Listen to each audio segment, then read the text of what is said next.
Узган ел Мөслим районы юл хәрәкәте иминлеге өлкәсендәге вәзгыять буенча тәнкыйть утына тотылган иде. 2020 елда район территориясендәге 17 юл транспорт һәлакәтендә 5 кеше һәлак булды һәм 21 кеше зыян күрде. Безнең 2021 елның беренче квартал нәтиҗәләре буенча безнең район җирлегендә бер юл һәлакәте теркәлде. Анда безнең бер кеше җиңел дәрәҗәдә тән җәрәхәт алды. 37 шундый махсус рейдлар үткәрелде. Шулар вакытында 256 административ беркетмә төзелде. Шуларның 14-те исерек хәлдә роатында йөрүчеләр.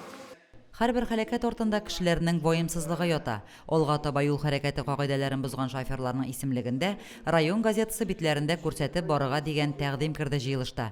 Быел беренче кварталда транспорт чарасы белән исерек хәлдә идарә иткән 27 шофер тоткарланган. Аларның 4-се буенча җинаять эше кузгатылган. Мөслим җирлегендәге яшьләргә мөрәҗәгатем дә бар иде. Музыка, көчле тавышлы музыка кушып, тиз скорость белән үткәндә безнең җирлегебездәге нәни балалар турында онытмасалар иде. Алар кемнеңдер газиз балалары. Комиссия утырышында район башлыгы зур йөк машиналары Мөслим эчендәге юлларга кертүне чикләү кирәклеген кисәтеп, авыр йөк машиналары өчен аерым тукталыш ясау тәкъдимен җиткерде. Федераль Сабантуй чорында машина агымы зур булачагын исәпкә алып, юллардагы билгеләрне тәртипкә китерү бурычы да тора. Лилия Шәймиева, Динар Минхаҗев, Мөслим телевидениесе.